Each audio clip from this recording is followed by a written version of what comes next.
Channel global science IQ। तो सबसे पहले हमारे सभी प्यारे प्यारे स्टूडेंट्स को हमारा प्यार भरा नमस्कार। आज हम आपके लिए रासायनिक बलगति का पार्ट सेकंड लेकर के आए हैं, जिसमें आपको वेग नियम यानी कि दर व्यंजक साथ ही साथ अवक्रिया के कोटि के बारे में भी बढ़ाएंगे। आज की क्लास आपके सभी वनडे एग्जाम के लिए बहुत ज्यादा कीमती क्लास है। सभी विद्यार्थियों के लिए एक हेल्पफुल भरी क्लास रहेगी। कोई भी विद्यार्थी आज की क्लास को ना तो मिस करेगा और ना ही स्किप करेगा, ठीक है। साथ ही साथ आज की क्लास को धुआंधार तरीके से शेयर कर देंगे, क्योंकि बहुत सारे स्टूडेंट्स का डाउट रहता है कि अवक्रिया की कोटि कैसे निकाली जाती है।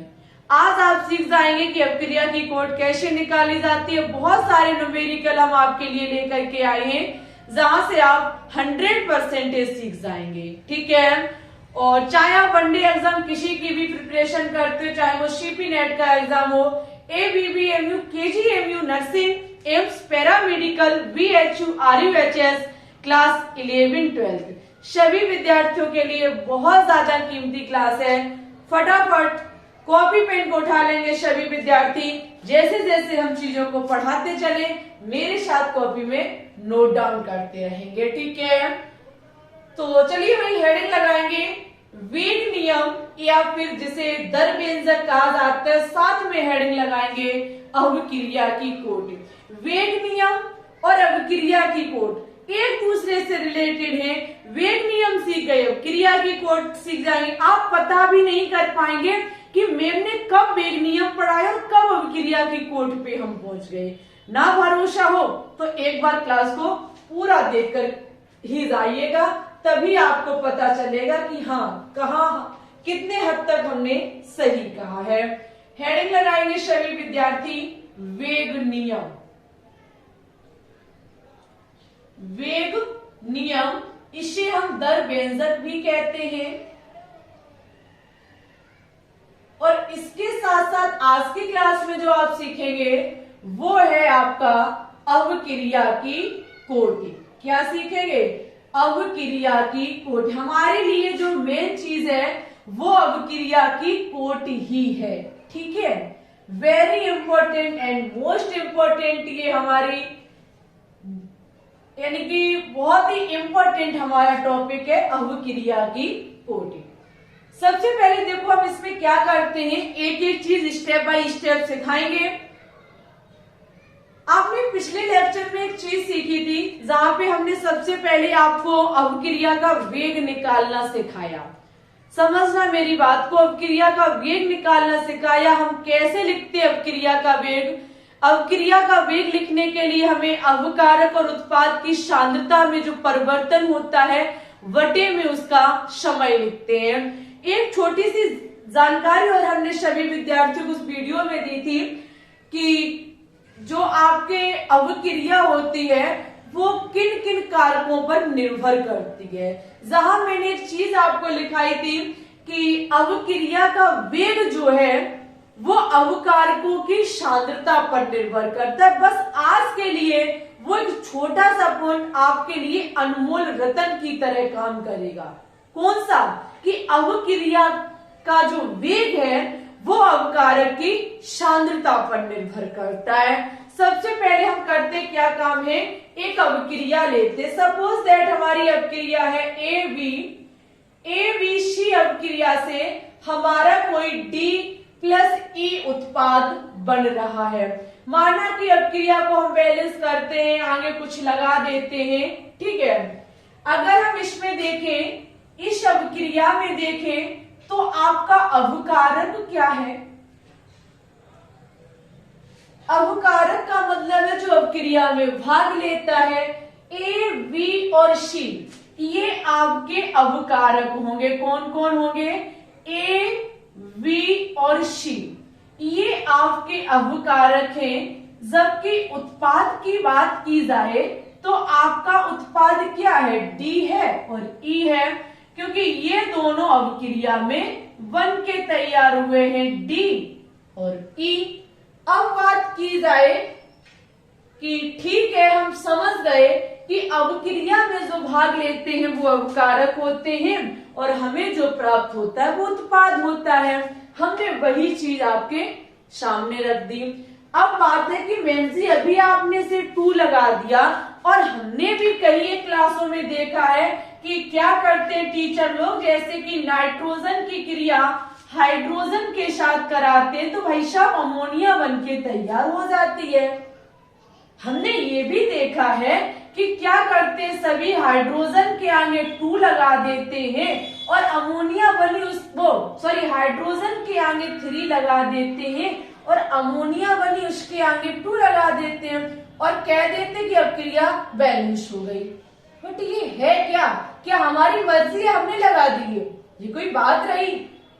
देखिए हाँ, ये भी हम कई हद तक मान सकते हैं कि हम क्या काम करते हैं, लेवोशियर के द्रव्यमान संरक्षण नियम को फॉलो करते हैं।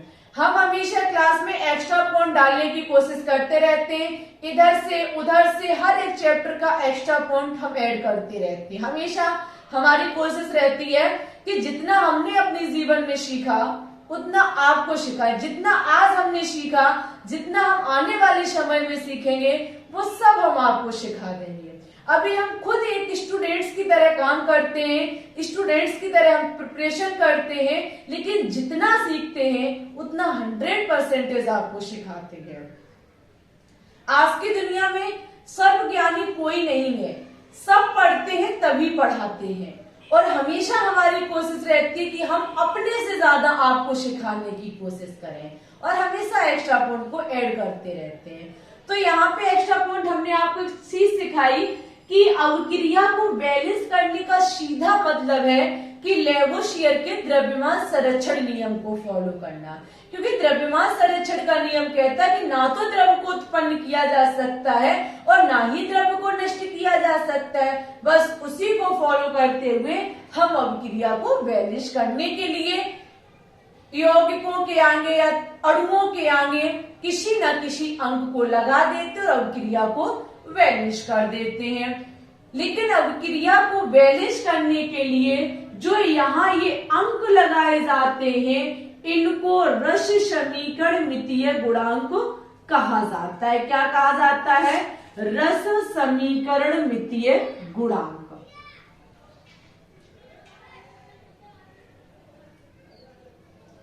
लिखेंगे सभी विद्यार्थी, एक अच्छे से लिखेंगे कि किसी भी अवक्रिया को बैलेंस करने के लिए जो ये आगे अंक लगाए जाते हैं इन्हें रस समीकरण मितीय गुणांक कहा जाता है। अब हम क्या काम करेंगे, जब हमने इतना सीखा तो अब आएगी आपके सामने बहुत ही धांसू पॉइंट आपके सामने आएंगे, मौजदार चीजें अब हम आपके सामने रखेंगे जिसमें हम क्या काम करेंगे, कुछ एक्सपेरिमेंट करेंगे, कुछ हम प्रयोग करेंगे। उन प्रयोगों में देखो सीखेंगे क्या, सबसे पहले हेडिंग डालिए प्रयोग, जिसे इंग्लिश में एक्सपेरिमेंट कहा जाता है। हम एक प्रयोग करेंगे, इसी अवक्रिया को लेकर के प्रयोग करेंगे। आपने अभी हमने थोड़ी देर पहले बोला था कि अवक्रिया का जो वेग होता है वो अवकारकों की सांद्रता पर निर्भर करता है। नोट डाउन करते रहिए जो हम बोल रहे हैं। एक हेडिंग डालो बेसिक पॉइंट और नोट डाउन कर लीजिए कि अवक्रिया का जो वेग होता है, इस रिएक्शन का जो वेग होगा वो अवक्रिया के अवकारक जो होते हैं इनकी सांद्रता पर निर्भर करता है। ठीक है। अच्छा, जब किसी भी अवक्रिया में जो अवकारक की सांद्रता पर जो वेग निर्भर करेगा ये अजीबोगरीब तरीके से करता है भाई साहब, बहुत अजीबोगरीब तरीके से। कैसे? कभी ऐसा भी हो सकता है कि अवक्रिया का अगर हम अवकारक की सांद्रता बढ़ा दें तो ऐसा हो सकता है कि अवक्रिया का वेग बढ़ जाए। कभी ऐसा भी हो सकता है कि हम अवकारक की सांद्रता तो बढ़ा रहे हैं लेकिन अवक्रिया का वेग कम हो रहा है। अजीबोगरीब तरीके से निर्भर करता है। वैसा वैसा भी हो सकता है कि अगर हम अवकारक का क्या काम करें, वेग बढ़ाएं, अवकारक की सांद्रता बढ़ा दें तो अवक्रिया के वेग पर कोई प्रभाव ना पड़े। फिर ऐसा भी हो सकता है कि जो अभिक्रिया का वेग है वो उत्पाद पर निर्भर करे। कुछ भी हो सकता है। मैं बात रिपीट कर रहे हैं कि अभिक्रिया का वेग जो है वो अभिकारक की सांद्रता पर निर्भर करता है। कभी ऐसा भी हो सकता है कि अभिकारक जो है इनकी सांद्रता बढ़ जाए लेकिन अभिक्रिया का वेग कम हो जाए। ऐसा भी हो सकता है कि अभिकारक की सांद्रता बढ़ जाए, अभिक्रिया का वेग भी बढ़ जाए। ऐसा भी हो सकता है कि अभिकारक की तो सांद्रता बढ़ रही है लेकिन अभिक्रिया के वेग पर कोई इफेक्ट नहीं पड़ रहा है। ऐसा भी हो सकता है कि अभिक्रिया का वेग जो है वो उत्पाद पर निर्भर करे। ठीक है। साथ ही साथ ऐसा भी हो सकता है कि वेग किसी अभिकारक पर निर्भर करे और किसी पर करे ही नहीं। ठीक है। तो अभिक्रिया का जो वेग है वो अभिकारक पर अजीबोगरीब तरीके से निर्भर करता है। अब हम देखो प्रयोग से हमने क्या चीज देखी। यहाँ पे हम एक चीज सीखेंगे कि अगर हम A की सांद्रता, A और B और C हमारे क्या है, अभिकारक है। क्या है, अभिकारक। हम अभिक्रिया का वेग देखेंगे तो वेग देखने से पहले मुझे अभिकारक की सांद्रता देखनी होगी। सीधी सी बात है कि अभिक्रिया का वेग अभिकारकों की सांद्रता पर निर्भर करता है। तो भाई साहब हमें सबसे पहले अभिकारकों की सांद्रता के बारे में नॉलेज होनी चाहिए। हमने क्या देखा कि A जो आपका अभिकारक A है इसकी जो सांद्रता है, इसकी जो सांद्रता है अगर हम इसकी सांद्रता दुगनी कर दें, अगर हम इसकी सांद्रता दुगनी कर दें तो हमने देखा कि वेग हमारा 4 गुना हो जाता है। इसका भी कैसा हो जाता है, 4 गुना हो जाता है। साथ ही साथ ये भी हमने देखा कि अगर हम V की सांद्रता दुगनी कर दें, अगर V की सांद्रता दुगनी कर दें तो अभिक्रिया का वेग जो है वो भी 2 गुना ही होता है। अभिक्रिया का वेग जो है वो भी आपका दुगना होता है। ऐसा भी हो सकता है कि अभिकारक C की सांद्रता अगर हम दुगनी कर दें, अगर हम दुगनी कर दें तो यहाँ पर अभिक्रिया की वेग पर कोई भी प्रभाव ना पड़े, नो इफेक्ट, कोई भी प्रभाव नहीं पड़े।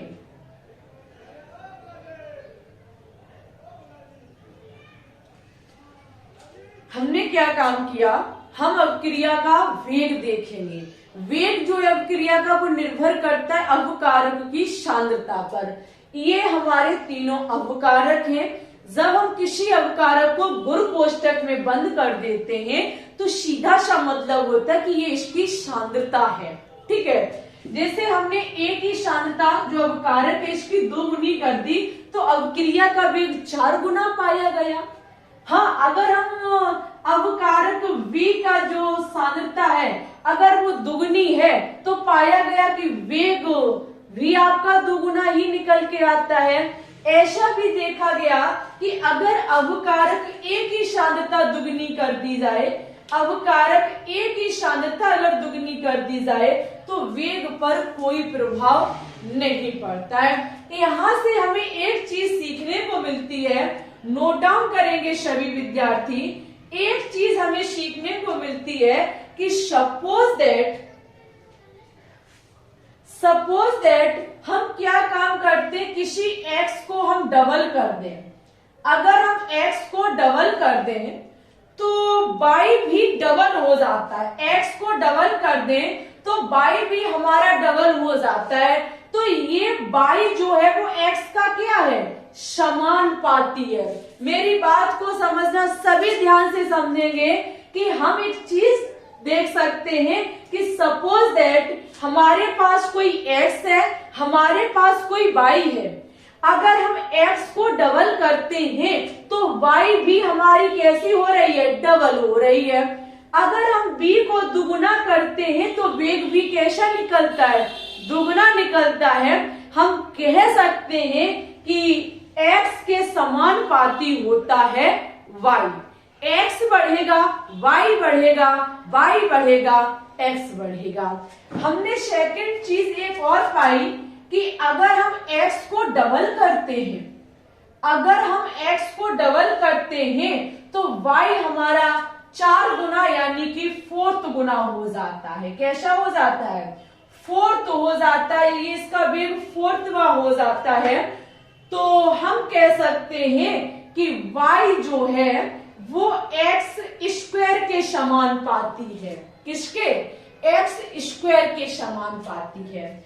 अगर हमारा x डबल है, x हमारा डबल है और y हमारी 4 गुनी आ रही है, अगर हमारी y 4 गुनी आ रही है तो आपका y जो है वो x स्क्वायर के समानुपाती है। अगर हम एक चीज देखें कि हम x को तो डबल कर रहे हैं, x को तो हम डबल कर रहे हैं, लेकिन y पर कोई इफेक्ट नहीं पड़ रहा है। नो इफेक्ट, y पर कोई भी प्रभाव नहीं पड़ रहा है। तो हम यहां कह सकते हैं कि आपका y जो है वो x का जो पावर 0 है इसके समानुपाती है। ये चीज आपके माइंड में होनी चाहिए हमारे प्यारे स्टूडेंट्स, कि माना कि हम किसी चीज को दुगना कर रहे हैं और उसका वेग भी दुगना हो रहा है तो मान सकते हैं कि वो एक दूसरे के समानुपाती हैं। अगर किसी को हम डबल करते हैं और सामने वाला बंदा 4 गुना हमें दिखाई दे रहा है तो हम कह सकते हैं वो 4 गुना वाला बंदा उस डबल के स्क्वायर के समानुपाती है। अगर कोई भी बंदा हम डबल करते हैं और उसके सामने वाले बंदे पर कोई इफेक्ट नहीं पड़ता है तो हम कह देंगे वो सामने वाला बंदा जो पहले वाला बंदा था जिसका डबल कर रहे थे उसके x पे पावर 0 के समानुपाती होगा। ये चीज जब हम सीख लेते हैं तो हम देखो आगे क्या देखेंगे। एक बार हम कैमरे को चेक करते हैं, ठीक है? कैमरा चेक कर ले पहले।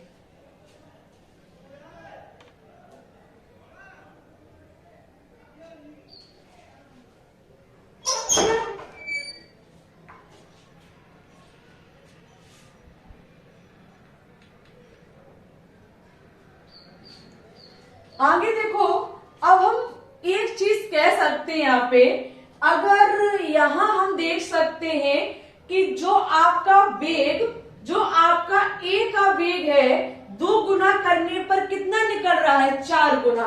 और किसी भी a को हमने 2 गुना किया, वेग 4 गुना निकला, तो ये किसके समानुपाती है? स्क्वायर के समानुपाती है। यानी कि अगर हम वेग किसका देखें, a की सांद्रता का अगर हम वेग देखें तो a की सांद्रता का जो वेग है वो a स्क्वायर के समानुपाती होगा। ठीक है?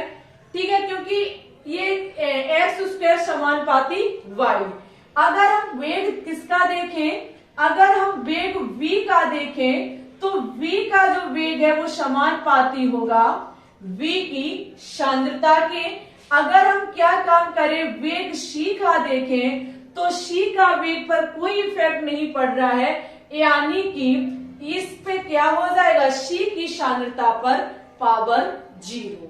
ठीक है? सीधी सी बात है कि यहाँ वेग 4 गुना किया, 2 गुना किया तो वेग 4 गुना निकला, यानी कि इसका जो वेग होगा वो a की पावर 2। ठीक है? और यहाँ पर वेग जो आपका v डबल करने पर डबल हो रहा है तो ये सांद्रता v के समानुपाती होगा, और अगर कोई इफेक्ट नहीं पड़ रहा है तो 0 के बराबर होगा। It's okay. यहाँ अब एक चीज आप लोग सीखेंगे कि जब हमने वेग निकाला तो ये जो घातें आई हैं, जो अवकारक की सांद्रता पर, ये अवकारक की सांद्रता ये तो लिखी हुई है, क्योंकि अवक्रिया का जो वेग है वो अवकारक की सांद्रता पर निर्भर करता है। तो इस पर जो ये घातें लिखी हुई हैं ये कभी भी हमारी रस समीकरण मितीय गुणांक नहीं होती है। आप देख सकते हैं यहाँ 2 है और यहाँ पर नहीं, यहाँ 1 है। ठीक है? सीधी सी बात है कि ये जो आपकी अवकारक की सांद्रता पर घातें होती हैं, यहाँ जो घात होती है वो कभी भी रस समीकरण मितीय गुणांक नहीं होती है। ये आपके एक्सपेरिमेंट से आती है, ये आपके प्रयोग से आती है। अवकारक की सांद्रता पर जो घातें होती हैं ये एक्सपेरिमेंट से आती हैं, प्रयोग करने से आती हैं। ये कभी रस समीकरण मितीय जो गुणांक होते हैं, जो अंक होते हैं, वो नहीं लिखे जाते हैं। ठीक है, आगे अगर हम देखें कि यहाँ पे जो एबीसी पर घात है, इसका मतलब है कि सांद्रता बदलने पर, इन घातों का मतलब है कि सांद्रता बदलने पर हमारा वेग पर क्या प्रभाव पड़ता है। यहाँ अगर हम सांद्रता बदलेंगे, यहाँ जे ये जो आपकी घातें हैं, इसका मतलब है कि अगर हम इनकी ये सांद्रता बदल रहे हैं तो आपका वेग भी बदल जाएगा। ठीक है, यहाँ जो आपकी घात प्रयोग में आई है, यहाँ पे जो आपकी घात प्रयोग में आई है, ठीक है।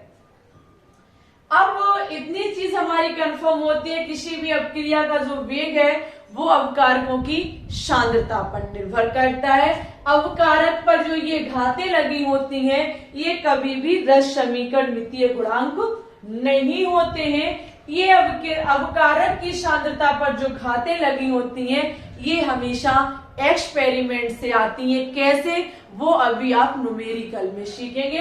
फटाफट इसकी स्क्रीनशॉट लीजिए, उसके बाद हम कुछ रिएक्शन कराएंगे। अब आप क्या करेंगे, एक नेक्स्ट रिएक्शन देखेंगे। ठीक है, नेक्स्ट रिएक्शन आपके समझ माना की है कि A प्लस बी, ये आपके अवकारक मिल करके C प्लस डी उत्पाद बना रहे हैं। अवक्रिया को बैलेंस करने के लिए जो आपके स्मॉल जो ये लेटर है, ये अवक्रिया को संतुलित करने के लिए रस समीकरण मितीय गुणांक लगे हुए हैं। अगर हम इस अवक्रिया में एक चीज देखें कि हमारे अवकारक क्या है, इस अवक्रिया में हम अवकारक को देखें, इस अवक्रिया में हम उत्पाद को देखें और इस अवक्रिया में हम रस समीकरण मितीय गुणांक को देखें। इन तीनों चीजों को देखना आना चाहिए। रस समीकरण मितीय गुणांक, हम यहाँ पे कुछ चीजें देख रहे हैं, अवकारक देख रहे हैं, उत्पाद देख रहे हैं और रस समीकरण मितीय गुणांक देख रहे हैं। माना कि हमारे अवकारक यहाँ क्या दिए गए हैं, ए और बी। उत्पाद क्या बन रहा है, सी और डी। रस समीकरण मितीय गुणांक हमारे क्या है, ए है, बी है और सी है और डी है। ये चार हमारे अवक्रिया को बैलेंस करने के लिए रस समीकरण मितीय गुणांक है। अवकारक हमारा ए बी बन रहा है, उत्पाद हमारा सी और डी है। ठीक है, हम यहाँ क्या काम करेंगे, हमें पता है कि अवक्रिया का वेग जो है वो अवकारकों की सांद्रता पर निर्भर करता है। तो हम क्या काम करेंगे, इस अवक्रिया का वेग देखेंगे, यानी कि इस अवक्रिया का जब हम वेग देखने के लिए जाएंगे तो सीधी सी बात है कि अवक्रिया का वेग अवकारकों की सांद्रता पर निर्भर करता है। तो हमारा हो जाएगा वेग के, क्योंकि आपको पता है ये वेग स्थिरांक होता है के। ठीक है, और आपका सांद्रता किसकी, ए की सांद्रता प्लस आपके बी की सांद्रता, यही तो अवक्रिया का वेग होगा। सॉरी, प्लस नहीं लगेगा, माफी चाहेंगे। आपकी जो सांद्रता होगी वो क्या हो जाएगी, नहीं सॉरी, जो अवक्रिया का वेग होगा वो क्या हो जाएगा, ए की सांद्रता और बी की सांद्रता, क्योंकि ये दोनों हमारे अवकारक हैं। अवक्रिया का वेग अवकारकों की सांद्रता पर निर्भर करता है। ठीक है, अब यहाँ पे हम एक चीज देखें कि ए और बी पर यहाँ पावर क्या होगा। अभी आपने पीछे देखा था कि ए पर कुछ पावर था, बी पर पावर था, सी पर पावर था, लेकिन हमारे समक्ष कोई रिएक्शन रख दी जाए और पूछा जाए कि ये बताइए कि इन पर घातें क्या है, इन ए और बी पर पावर क्या होगा, तो हम कैसे बता पाएंगे। सीधी सी बात है किसी भी अवकारक की अगर आपको सांद्रता पर पावर देखनी है तो इसके लिए भाई साहब बहुत मेहनत करनी पड़ेगी। ये सारी चीजें एक्सपेरिमेंट करने से ही आती है। अगर किसी भी यहाँ पे अवकारक की सांद्रता पर अगर हम पावर चेक करना चाहते हैं तो इसके लिए एक्सपेरिमेंट करना होगा, प्रयोग करना होगा, तब ही सारी चीजें आपकी समझ में आ सकती हैं।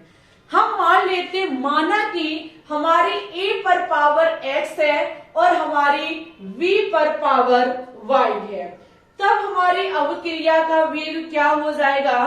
तब हमारी अवक्रिया का वेग जो होगा वो A की सांद्रता पर पावर X और V की सांद्रता पर पावर Y।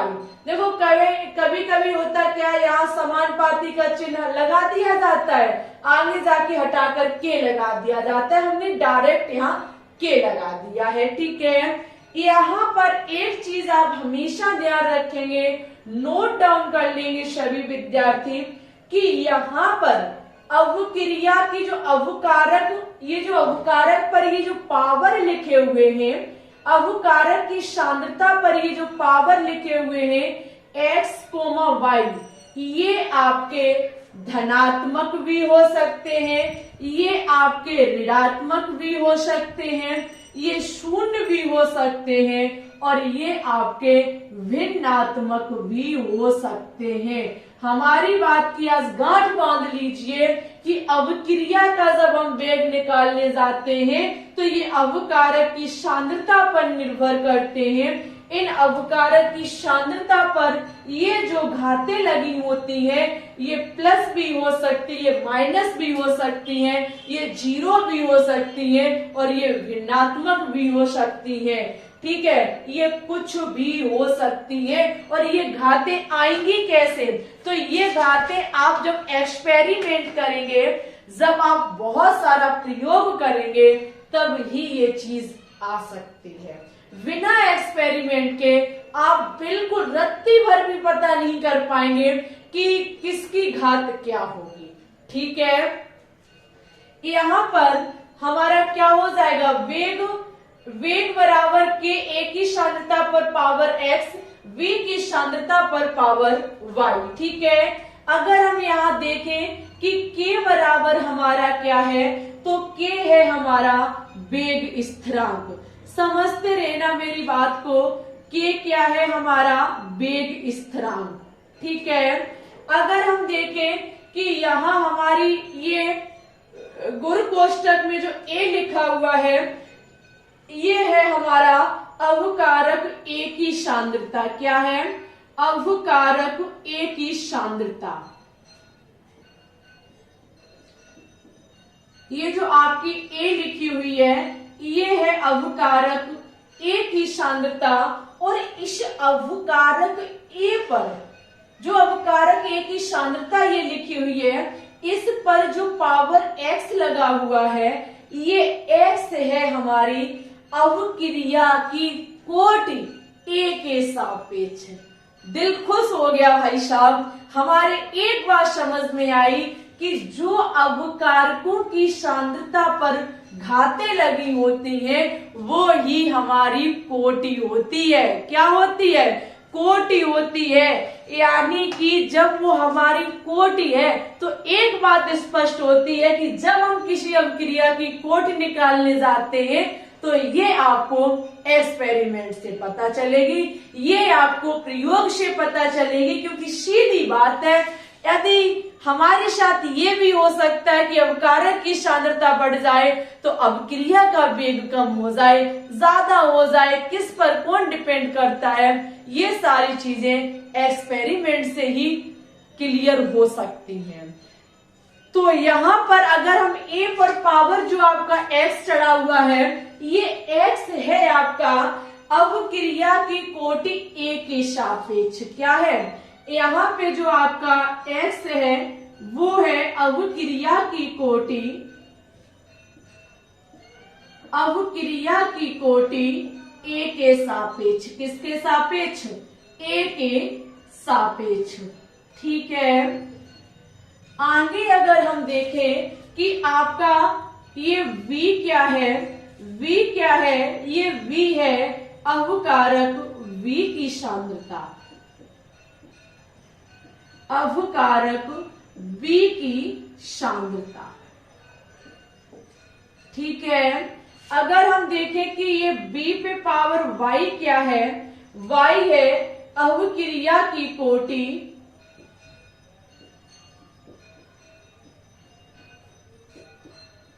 अवक्रिया की कोटि V के सापेक्ष। Y क्या है आपका, Y है आपका अवक्रिया की कोटि V के सापेक्ष। समझ गए सभी विद्यार्थी कि किसी भी अवक्रिया का वेग अवकारक की सांद्रता पर निर्भर करता है और इस अवकारक की सांद्रता पर जो घातें लगी होती हैं वही हमारी कोटि होती है। क्या होती है, कोटि होती है।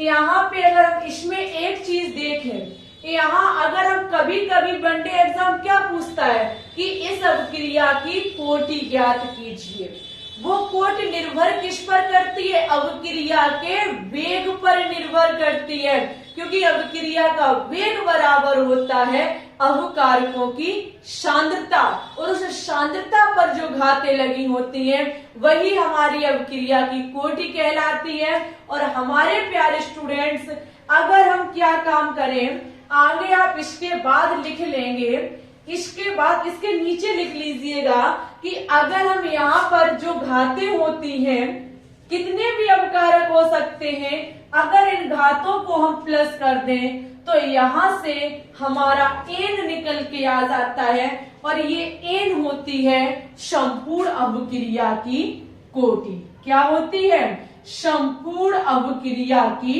कोटि। ये होती है संपूर्ण अवक्रिया की कोटि।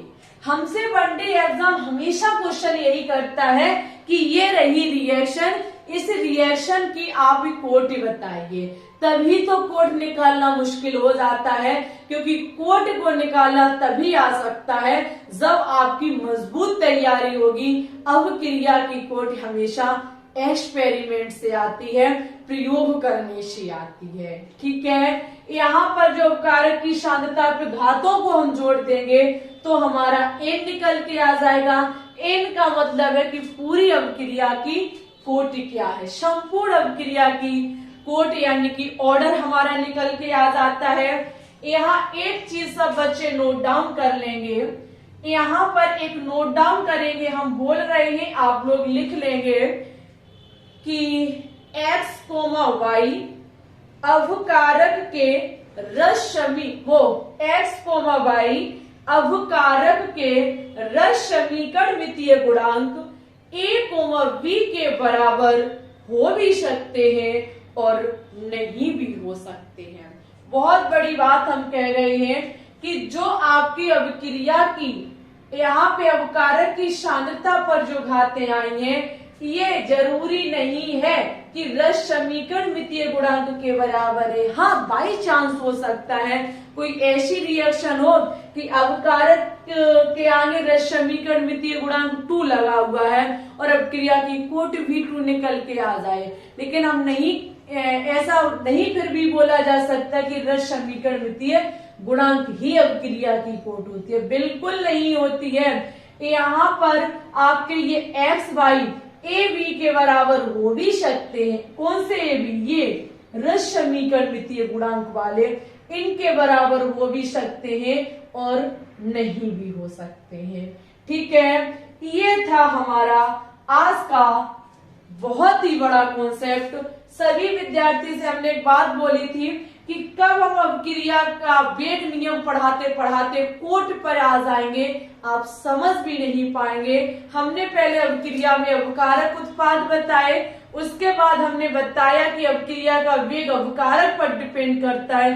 तुरंत हमने एक रिएक्शन लगा दी और आपको चुटकियों में सिखा दिया कि अवक्रिया की कोटि प्रयोग से निकाली जा सकती है। ठीक है, यहाँ पे आगे आप लोग एक चीज और सीखेंगे। यहाँ पर देखो, अब आगे इतना लिख लेंगे सभी विद्यार्थी, उसके बाद यहाँ पे देखो वेग हमारा क्या है, यहाँ हमारा वेग बराबर के सांद्रता a पे पावर x, सांद्रता v पे पावर y। ठीक है, यही तो है आपका। हमने एक चीज अभी कही है कि x और y, आपके x और y को हम n भी कह सकते हैं, इनको जोड़ देंगे। और आपके a और b है क्या, a भी आपके अवकारक है, यानी कि k r पे पावर n भी हम इसे कह सकते हैं। वेग बराबर के r पे पावर n, और n है हमारी अवक्रिया की कोटि। क्या है, अवक्रिया की कोटि। सपोज दैट हमारा n बराबर 0 है, तो हम कहेंगे ये हमारी शून्य कोटि की अवक्रिया है, ये हमारी शून्य कोटि की अवक्रिया है। शून्य कोटि की अवक्रिया है। अगर हमारा n बराबर 1 है तो वो हमारी प्रथम कोटि की अवक्रिया होगी। कैसी होगी, प्रथम कोटि की अवक्रिया होगी। n बराबर 2 होने पर हमारी द्वितीय कोटि की अवक्रिया होती है। कैसी होती है, द्वितीय कोटि की अवक्रिया होती है। समझ गए सभी विद्यार्थी। हमारा ये रहा वेग बराबर, ठीक है, अवक्रिया का वेग ये रहा। तो ये अवकारक ही तो लिखे हुए, अवकारक को हम r लिख सकते हैं। ठीक है, तो x और y को जोड़ने पर हमें पता है कि संपूर्ण अवक्रिया की कोट निकल आती है। जब हमने अवकारक को मिला दिया तो कोट भी एक हो जाएगी। और n है क्या, संपूर्ण अवक्रिया की कोट। सपोज दैट n हमारा 0 आ रहा है तो ये शून्य कोट की अवक्रिया होगी। n बराबर 2 है तो प्रथम कोट की होगी, n बराबर 2 है तो द्वितीय कोट की अवक्रिया होगी। ठीक है, अब हम क्या काम करेंगे, एक बार वेग k का मात्रक निकालेंगे क्योंकि बहुत ज्यादा इंपॉर्टेंट है। ठीक है, सभी का हम मात्रक निकालेंगे, फिर हम न्यूमेरिकल की तरफ बढ़ेंगे। तो पहले इसकी स्क्रीनशॉट ले लीजिए।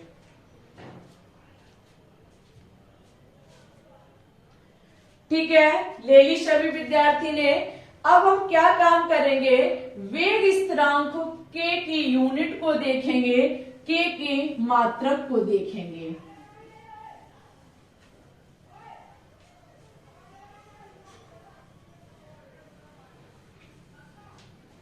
सभी बच्चे हेडिंग लगाएंगे k यानी कि वेग स्थिरांक का मात्रक।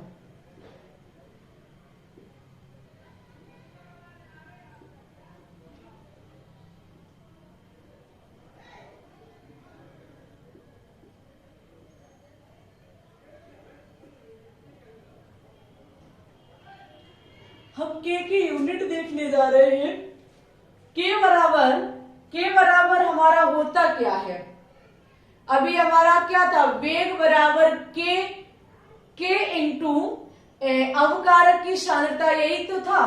तो हमारा k बराबर क्या हो जाएगा, k बराबर हमारा हो जाएगा वेग बटे अवकारक की सांद्रता। ठीक है, अवकारक की सांद्रता पे पावर n, यही तो हो जाएगा, बिल्कुल यही हो जाएगा। अच्छा, वेग बराबर हमारा मात्रक होता है मोल प्रति लीटर। क्या होता है, मोल प्रति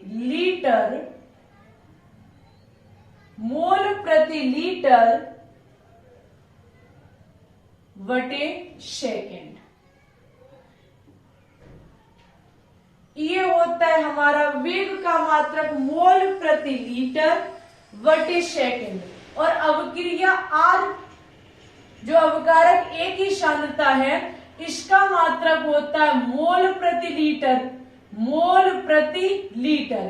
क्योंकि सीधी सी बात है, R का मतलब क्या है, अवक्रिया की सांद्रता में हुआ परिवर्तन।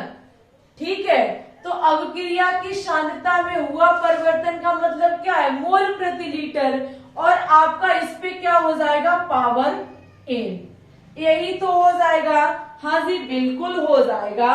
हम क्या काम कर सकते हैं, इसको जब हम लिखेंगे तो ये आपका ऊपर पहुंच जाएगा, हमारा हो जाएगा मोल प्रति लीटर इंटू मोल प्रति litre power n into second inverse. यही तो आपका हो जाएगा, क्या हो जाएगा, सेकेंड इनवर्स। अब यहां आप देख सकते मोल प्रति लीटर पे यहाँ 1 है, इस पर n है, तो हमारा क्या हो जाएगा, मोल प्रति litre n-1 into second inverse. क्या हो जाएगा, n-1 सेकेंड इनवर्स। ये होता है आपके वेग स्थिरांक k का मात्रक। क्या होता है, ये होता है वेग स्थिरांक k का मात्रक। यहां से आप शून्य कोट अवक्रिया का भी मात्रक निकाल लेंगे।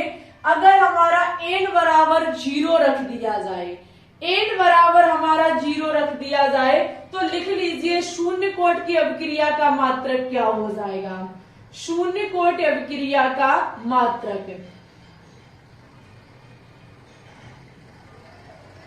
इसका मतलब क्या होता है, n बराबर हम 0 रख देंगे। अगर हम n बराबर 0 रखेंगे तो फिर क्या बचेगा, हमारा 1 ही बचेगा। 1 का कोई मतलब नहीं होता है, हमारा निकल के आ जाएगा मोल प्रति लीटर इंटू सेकेंड इनवर्स। ये आपका शून्य कोट की अवक्रिया का मात्रक हो जाएगा। अगर हम प्रथम कोट की अवक्रिया का देखें, प्रथम कोटि का मात्रक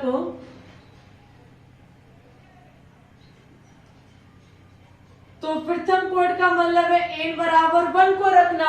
अगर हम n बराबर 1 रखते तो ये क्या हो जाएगा, 0 हो जाएगा, और 0 का मतलब कोई प्रभाव नहीं, मोल प्रति लीटर हट जाएगा, आपका क्या बचेगा, सेकेंड इनवर्स। अगर प्रथम कोट की अवक्रिया है तो इसका मात्रक क्या होता है, सेकेंड इनवर्स होता है। ठीक है, सेकेंड इनवर्स होता है। द्वितीय कोट अवक्रिया का भी मात्रक देखते हैं कि द्वितीय कोट अवक्रिया का मात्रक क्या होगा।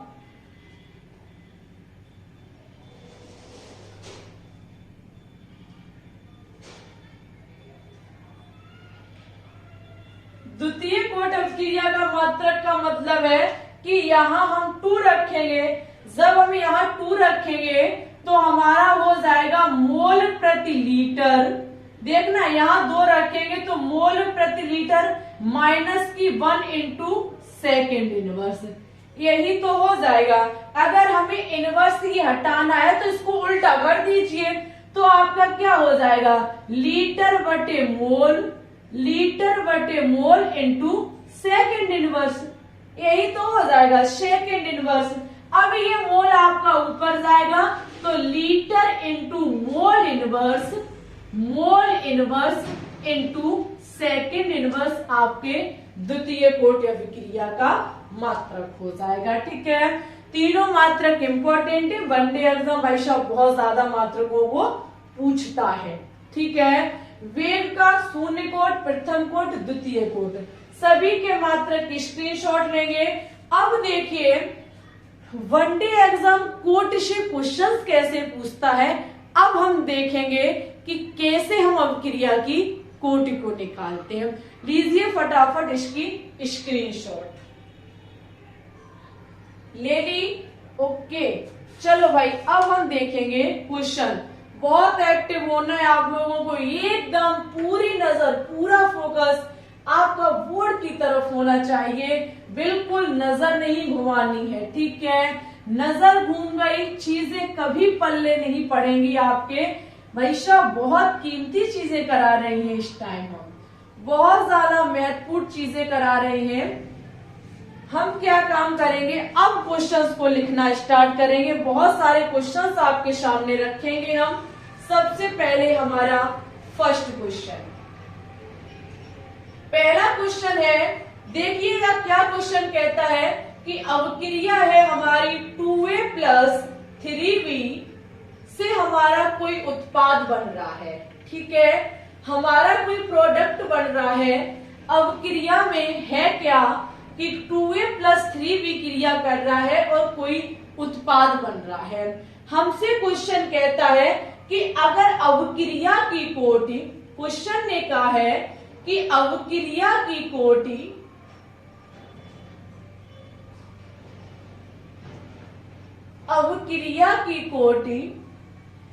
a के सापेक्ष 2 है, a के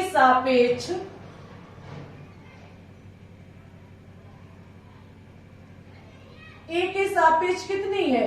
2 है। अवक्रिया की कोट a के सापेक्ष 2 है और अवक्रिया की कोटि v के सापेक्ष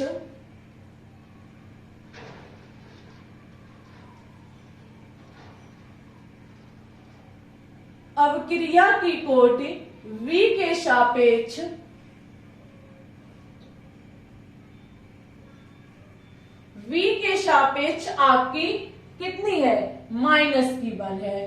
पहला क्वेश्चन आपसे किया गया है कि वेग नियम व्यंजक ज्ञात कीजिए। वेग नियम व्यंजक ज्ञात कीजिए। वेग नियम व्यंजक ज्ञात करना है। सेकंड नंबर पे अवक्रिया की कोटि ज्ञात करनी है। अवक्रिया की कोटि का मतलब है आपको n ज्ञात करना है। अवक्रिया की कोटि आपको ज्ञात करनी है, यानी कि n का मान आपको ज्ञात करना है। थर्ड नंबर पे आपसे क्वेश्चन कहता है कि वेग क्या होगा यदि, यहां कहा गया है कि वेग क्या होगा यदि क्या कर दिया जाए कि a की सांद्रता को डबल कर दिया जाए। a की सांद्रता को, केवल a की सांद्रता को डबल किया जाए। सिर्फ और सिर्फ पहले a की सांद्रता को डबल कर दें और यहाँ सेकंड कहता है कि फिर आगे चल के हम b की सांद्रता को हाफ कर दें, यानी कि आधा कर दें। सी नंबर पे कहता है कि हम फिर क्या करें कि a की सांद्रता और b की सांद्रता दोनों को डबल कर दें। और फोर्थ नंबर पे कहते हैं कि आयतन को हम 3 गुना कर दें। ऐसे ही क्वेश्चंस पूछे जाते हैं वनडे एग्जाम में।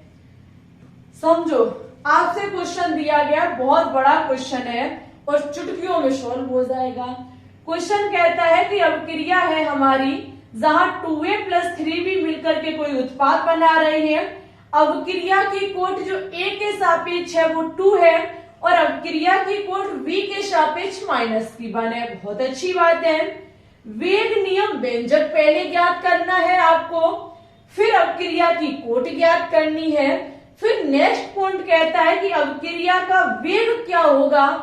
सबसे पहले हम करेंगे a की सांद्रता को डबल, फिर हम करेंगे b की सांद्रता को हाफ, फिर करेंगे a b दोनों की सांद्रता को डबल और चौथे नंबर पे हम ज्ञात करेंगे कि आयतन अगर 3 गुना कर दिया जाए तो अवक्रिया के वेग पर क्या प्रभाव पड़ेगा।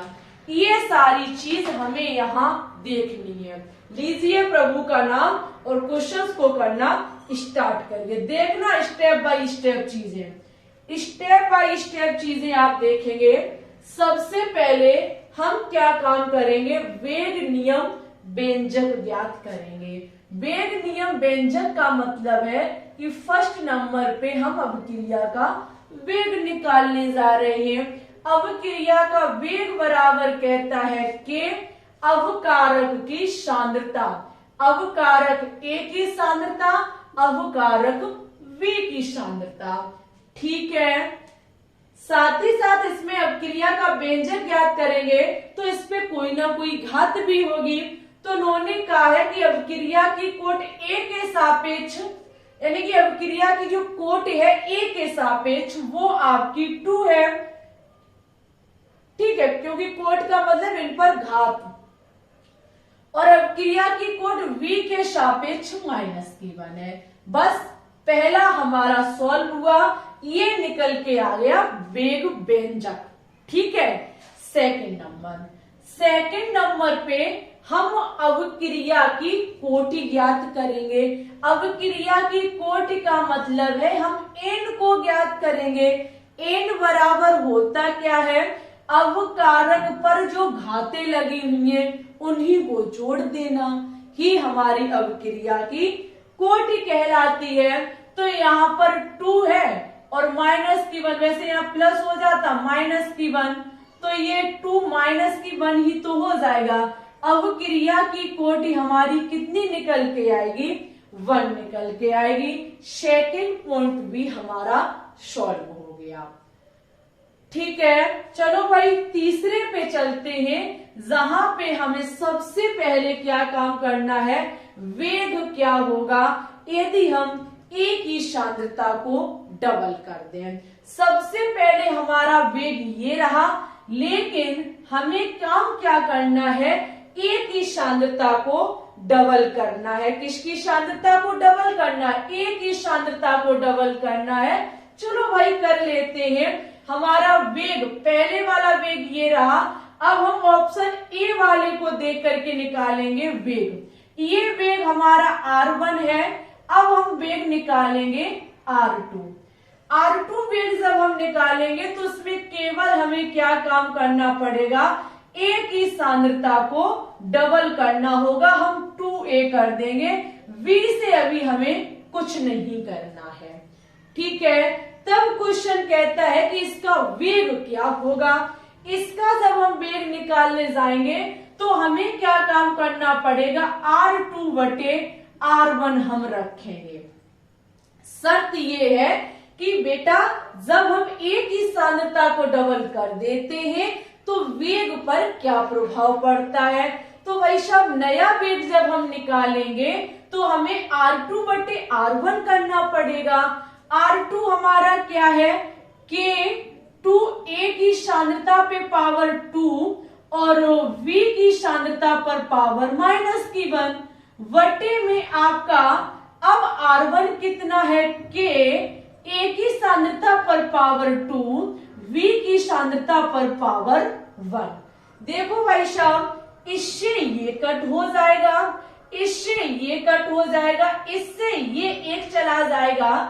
ठीक है, अब आपका बचेगा R2 बटे R1 बराबर 2 पे पावर 2। यही तो आपका बचेगा 2 पे पावर 2। ठीक है, अब यहां से एक चीज आप देख सकते हैं, R2 बटे R1 बराबर हमारा क्या हो जाएगा, 4 हो जाएगा। क्या हो जाएगा, 4 हो जाएगा, जहां हमारा R2 निकल के आएगा 4R1। ये है आपका अवक्रिया का वेग R2 बराबर, क्योंकि हमें नया वेग R2 ही तो निकालना था, तो ये R2 जो है वो पहली वाली अवक्रिया R1 का 4 गुना निकल के आएगा। कब, जब हम अवक्रिया के अवकारक एक ही सांद्रता को डबल कर देंगे। ठीक है, ऐसे ही वनडे एग्जाम क्वेश्चंस करता है। हमने अवक्रिया के वेग अवकारक एक ही सांद्रता को जब डबल किया तो ये निकल के आया। चलो भैया जो निकल के आया हमने स्वीकार किया। आगे हमसे कहता है कि अब B को हाफ करिए। चलो भाई अब हम B वाले में क्या करेंगे, V को हाफ करेंगे। V को हाफ करेंगे तो अब इसी के अकॉर्डिंग करेंगे कि R1 हमारा ये रहा, अब हम यहाँ इसका R2 निकालेंगे जब हम V को हाफ करेंगे। चलो जब हम B को हाफ करेंगे तो हमारा क्या हो जाएगा, K A की सांद्रता पे पावर 2 और V की सांद्रता को हम हाफ कर रहे हैं। ठीक है, अब यहाँ पे हमें अब इस पर वेग का प्रभाव क्या पड़ेगा, तो वही फिर करेंगे R2 बटे R1 बराबर R2 है हमारा K A पे पावर 2 और V की सांद्रता जब हमने हाफ की -1 वटे में आपका R1 क्या है, K A की सांद्रता पर पावर 2 V की सांद्रता पर पावर -1। ये सारी चीजें यहाँ कट हो जाएंगी। ठीक है, A से आपका A कट जाएगा। अब यहाँ बचेगा क्या, R2/R1 बराबर 1/2 पे पावर -1। यही तो आपका बचेगा 2 पे पावर -1। R2/R1 बराबर ये ऊपर जाएगा तो क्या हो जाएगा 2 हो जाएगा। क्या हो जाएगा 2 हो जाएगा। तो आपका R2 बराबर 2R1 निकल के आ जाएगा। जब हम इस अभिक्रिया के प्रति अवकारक V की सांद्रता को हाफ कर देते हैं तो आपका निकलने वाला जो नया वेग R2 होगा ये R1 का 2 गुना निकल के आएगा।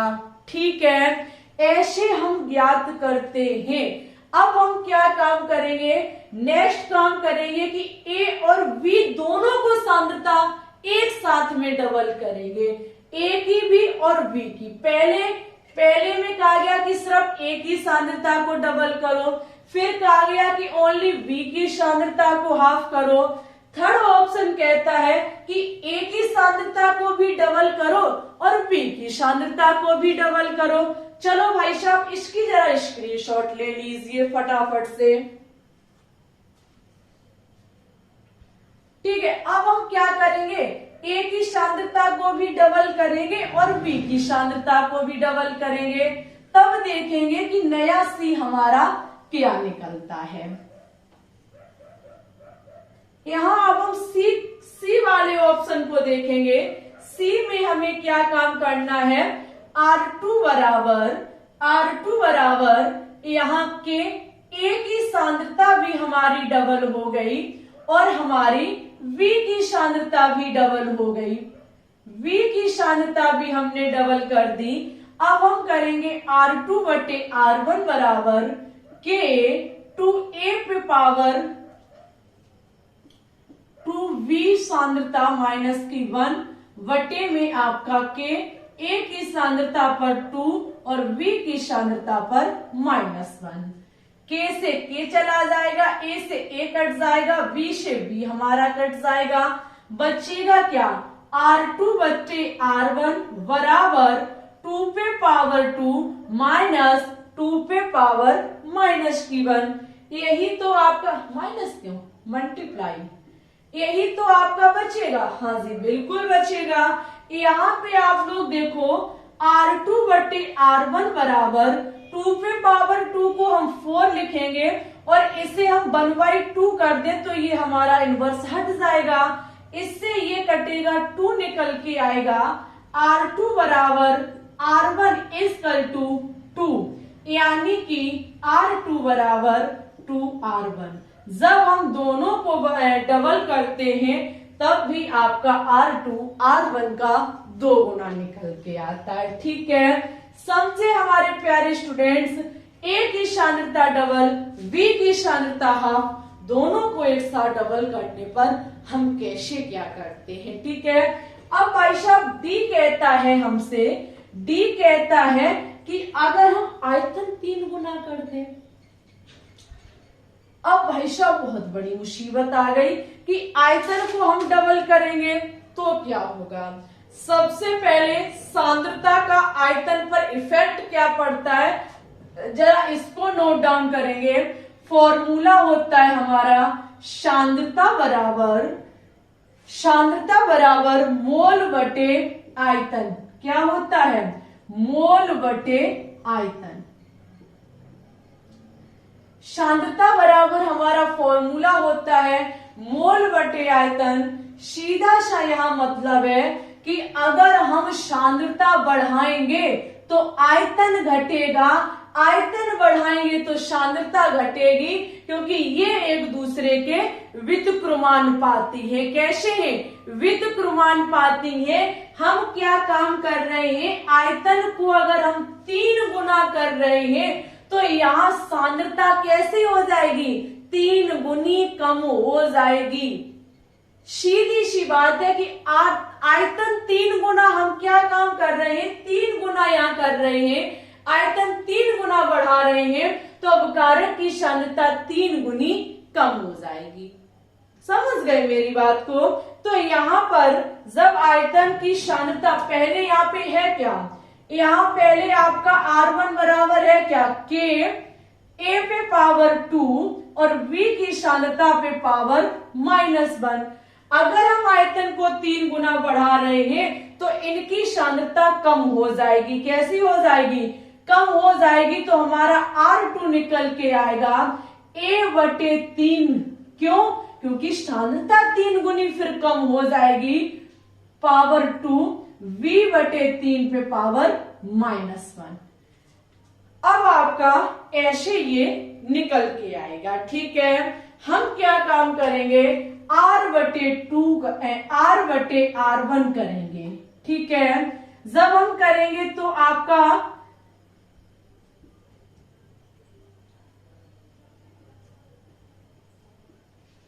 लिख लीजिए सभी विद्यार्थी, वटे में आपका के, ए की सांद्रता पर पावर 2, V की सांद्रता पे पावर -1। ठीक है, चलो भाई कट करते हैं सभी विद्यार्थी ऐसे। अब आपका बचेगा क्या, R2/R1 बराबर 1/3 पे पावर 2 इंटू 1 पे पावर -3 पे पावर -1। यही तो बचेगा। अब आपका हो जाएगा R2/R1 बराबर 1/9। इसे ऊपर कर दो, इनवर्स हट जाएगा, 1 हो जाएगा। 3 से ये काटो, कितनी बार कटेगा, 3 बार कटेगा। कितनी बार कटेगा, 3 बार कटेगा। R2/R1 बराबर 1/3, आगे आपका R2 बराबर हो जाएगा 1/3R1। ठीक है, ये होता है अभिक्रिया की वेग पर जब आयतन 3 गुना हम बढ़ा देते हैं तो सांद्रता पर क्या प्रभाव पड़ता है, अभिक्रिया की वेग पर क्या प्रभाव पड़ता है। समझ गए सभी स्टूडेंट्स? अगर समझ गए हो तो फटाफट इसकी स्क्रीनशॉट लीजिए, उसके बाद 1-2 न्यूमेरिकल और कराएंगे। बस यही है आपका मोस्ट इंपोर्टेंट, अभिक्रिया की कोट को निकालना। ठीक है, अगर किसी रिएक्शन में एकदम आपसे पूछ जाए कि अभिक्रिया की कोट क्या होगी तो सीधी सी बात है, ये एक्सपेरिमेंट करने से ही आएगी। अभी और सारे डायरेक्ट आपको सिखाएंगे कि ये घातें कैसे निकाली जाती हैं। लीजिए फटाफट स्क्रीनशॉट। चलिए तो अब हम नेक्स्ट क्वेश्चन को देखते हैं। ठीक है, लिखेंगे सभी विद्यार्थी नेक्स्ट क्वेश्चन, इंपॉर्टेंट और बहुत ही अलग तरीके का क्वेश्चन है। सेकंड क्वेश्चन हमसे कहता है कि हमारी कोई रिएक्शन है 2A, जहां पे ये V अवकारक से अभिक्रिया करके कोई प्रोडक्ट बना रहा है, कोई उत्पाद बना रहा है। ठीक है, इसके लिए हमें काम क्या करना है कि A की सांद्रता को 2 गुना करना है। A की सांद्रता हमें दुगनी करनी है तो यहां पर वेग भी 2 गुना हो जाता है। वेग भी कैसा हो जाता है, वेग भी 2 गुना हो जाता है। ठीक है, साथ ही साथ क्वेश्चन कहता है कि जब हम A को 2 गुना करते हैं, नहीं A और B दोनों को 2 गुना करते हैं, A की सांद्रता और V की सांद्रता दोनों को 2 गुना करते हैं, तो हमने देखा कि वेग हमारा 8 गुना आता है। वेग कितना आता है, वेग हमारा 8 गुना आता है। तो क्वेश्चन कहता है कि वेग व्यंजक बताइए। यहाँ पे आप वेग व्यंजक बताइए और साथ ही साथ अवक्रिया की कोटि बताइए। क्या बताइए, अवक्रिया की कोटि बताइए। बहुत अच्छा क्वेश्चन है। ए और बी से हमारा कोई उत्पाद बनता है। क्वेश्चन ने कहा है कि जब हम ए की सांद्रता को 2 गुना करते तो वेग हमारा भी 2 गुना हो जाता है, और अगर हम अभिक्रिया में ए और बी की सांद्रता को 2 गुना करते हैं तो वेग हमारा 8 गुना हो जाता है। इसके लिए हमें वेग व्यंजक बताइए और इसके लिए हम क्या काम करेंगे, अभिक्रिया की कोटि को बताएंगे। बहुत अच्छी बात है। क्वेश्चन को हम सॉल्व करना स्टार्ट करेंगे, स्टेप बाय स्टेप काम को करेंगे। सबसे पहले हम अभिक्रिया की दर यानी कि अवक्रिया के वेग को लिखेंगे। ठीक है, अवक्रिया का वेग सबसे पहले हमारा क्या है, आर। साधा इस अवक्रिया के लिए, अभी हम इनके लिए नहीं निकालेंगे, इस साधा के लिए अवक्रिया का वेग निकालेंगे। R1 बराबर हमारा के अवकारक A की सांद्रता और अवकारक V की सांद्रता। इस टाइम हमें नहीं पता है कि इनके ऊपर घात क्या है। पिछले क्वेश्चन में तो हमें दी गई थी कोट, इसमें नहीं दी गई है।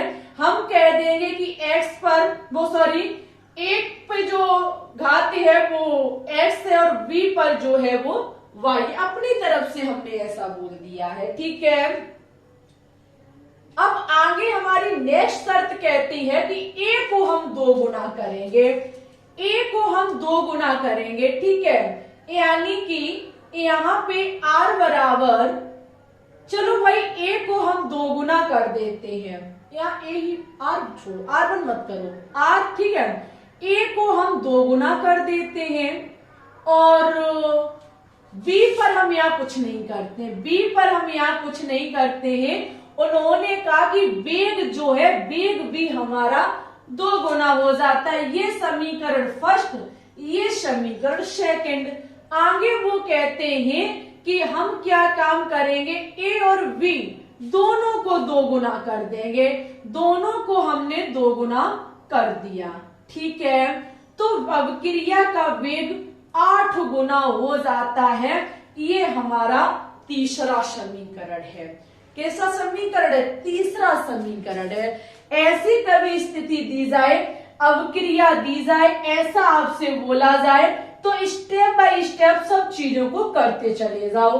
ठीक है हमारे प्यारे स्टूडेंट्स, उसके बाद हमेशा क्या काम करोगे, पहली वाली अवक्रिया का इन सब में भाग देना है। कहने का मतलब है पहले, अब हम आगे बढ़ेंगे। ठीक है, यहां से हम आगे बढ़ेंगे जिसमें हमें क्या काम करना है, समीकरण सेकंड में समीकरण फर्स्ट का भाग देंगे। सीधा यहाँ मतलब है कि हम फर्स्ट बटे 1 करेंगे। अब ठीक है, समीकरण सेकंड बाई 1 करेंगे तो आपका क्या हो जाएगा, 2r बटे r बराबर के 2a की सांद्रता पर पावर x और v की सांद्रता पर पावर y वटे में हमारा हो जाएगा के a की सांद्रता पर पावर x और v की सांद्रता पर पावर y। ठीक है, चलो भाई कट कर दीजिए। r से r हमारा कट हो जाएगा यहाँ पे। ठीक है, k से k कट हो जाएगा, a से a कट हो जाएगा यहाँ आपका। ठीक है, और v से आपका v कट हो जाएगा। अब यहाँ हमारा बचेगा क्या, यहाँ हमारा बचेगा 2 बराबर 2 पे पावर x। क्या बचेगा, 2 यहाँ बचेगा बराबर 2 पे पावर x यहाँ बचेगा। अच्छा, a पर कुछ घात नहीं है तो हम इसे क्या मान लेंगे कि a पर हमारी x घात है, यहाँ ये घातों के रूप में है। ठीक है, 2 पे हमारी 1 घात है तो यहाँ x बराबर हमारा क्या निकल के आ जाएगा, 1 निकल के आ जाएगा। और x है किसकी घात, a की घात है। हमने a के अवक्रिया में a के सापेक्ष x की कोट निकाल ली है। कितनी आई निकल के, 1। अब हमें पता चला कि हम अवक्रिया की कोट कैसे निकालते हैं। इतना सारा झंझट हमें रखना पड़ता है तब अवक्रिया की कोट निकलती है। ठीक है, अब हम क्या करेंगे, समीकरण 3y1 करेंगे।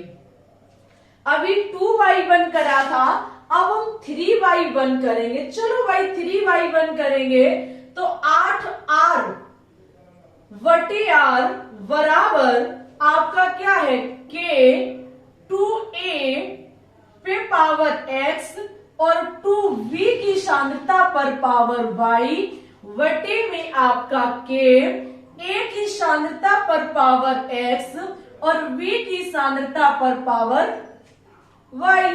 ठीक है, r से हमारा r कट हो जाएगा, के से हमारा के, ए से ए कट जाएगा और बी से हमारा बी कट जाएगा। बचिएगा क्या, 8 बराबर 2 पे पावर x इंटू 2 पे पावर y। यही तो हमारा बचेगा। हाँ बिल्कुल बचेगा। हम 8 को लिख सकते हैं 2 पे पावर 3 x इंटू 2 पे पावर y। लिख सकते कि नहीं लिख सकते? बिल्कुल लिख सकते हैं। ठीक है। अब अच्छा ये बताइए, अभी आपने ज्ञात किया है x बराबर 1, हम इसकी जगह रख देंगे x बराबर 1 2y। ठीक है। लिख सकते हैं कि नहीं लिख सकते?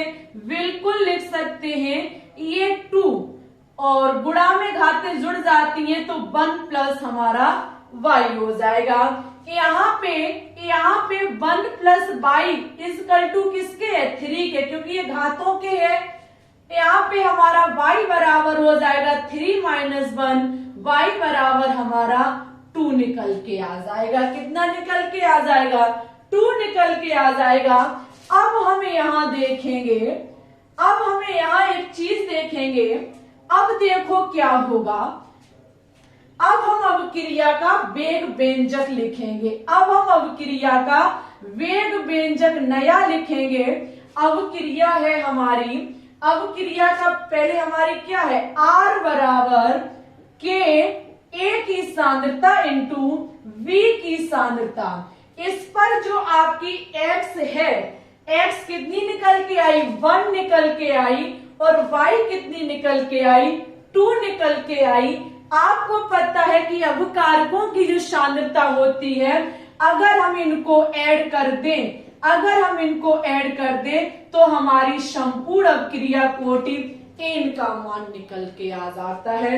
n भी देख लिया, वेग व्यंजक भी हमने ज्ञात कर लिया, जो कि हमारा निकल के आ गया। ठीक है। ये होता है वेग व्यंजक और अभिक्रिया की कोट निकालने का तरीका। ठीक है, समझ गए सभी स्टूडेंट्स?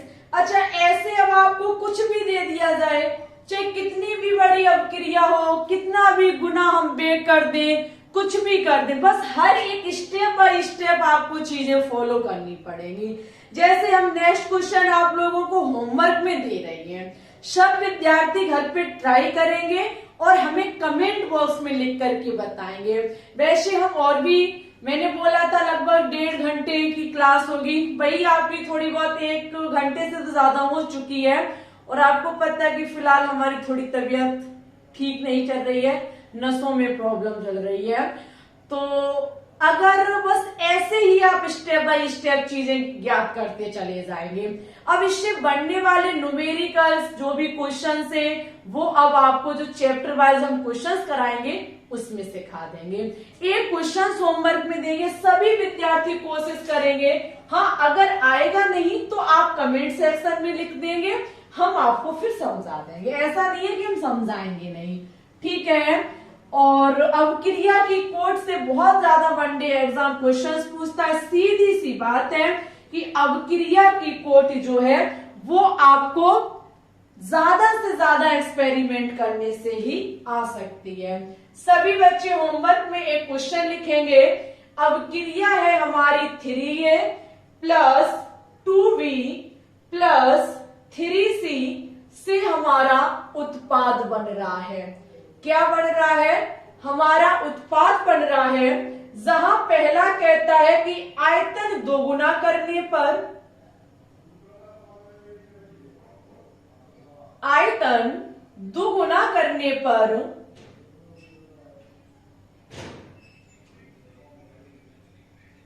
आयतन 2 गुना करने पर वेग 8 गुना हो जाता है। वेग जो है वो कितना हो जाता है? 8 गुना हो जाता है। ठीक है।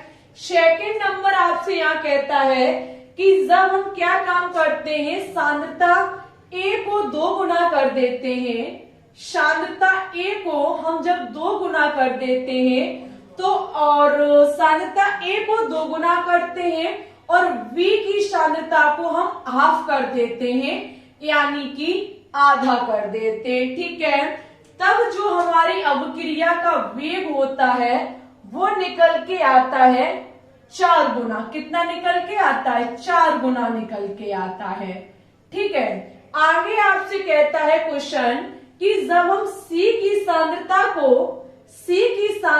को हम जब 4 गुना कर देते हैं, C की सांद्रता को जब हम 4 गुना बढ़ा देते हैं तो यहां पर हमारा वेग 64 गुना निकल के आता है, 64 गुना निकल के आता है। तो यहां पर वेग व्यंजक ज्ञात कीजिए, वेग व्यंजक ज्ञात कीजिए और यहां पर आप n बराबर ज्ञात कीजिए। बहुत सरल क्वेश्चन है हमारे प्यारे स्टूडेंट्स। आयतन 2 गुना करोगे तो सांद्रता कैसी हो जाएगी? कम हो जाएगी। सबसे पहले आप क्या काम करेंगे? इस अभिक्रिया के लिए वेग लिख लेंगे। फिर फर्स्ट स्टेप आपका होगा आयतन आप 2 गुना करेंगे। 2 गुना जब करेंगे तो सांद्रता a/2 हो जाएगी, v/2 हो जाएगी। ठीक है, और वेग आपका 8 गुना हो जाएगा। कैसा हो जाएगा? 8 गुना हो जाएगा। सेकंड स्टेप में आप क्या काम करेंगे? सांद्रता a को 2 गुना करेंगे। यहां इतना जब ज्ञात कर लेंगे फिर सेकंड स्टेप को देखेंगे। फिर v की सांद्रता को आप हाफ कर देंगे, तब आपका जो वेग निकल के आएगा वो 4 गुना निकल के आएगा। उसके बाद आप क्या काम करेंगे? सांद्रता c को 4 गुना कर देंगे तो आपका जो वेग निकल के आएगा वो 64 गुना निकल के आएगा। ठीक है, फिर जब ये सारा यहां से आप ज्ञात करेंगे तो फिर यहां इसकी घातें आपको पता चल जाएंगी। उसके लिए आप वेग व्यंजक लिखेंगे, उसके बाद आप n का मान निकाल लेंगे। n का मान है संपूर्ण घातों को ऐड कर देंगे। ठीक है, सभी निकालेंगे। अगर नहीं आएगा तो फिर हम नेक्स्ट वीडियो में समझा देंगे, लेकिन ज्ञात जरूर कीजिएगा।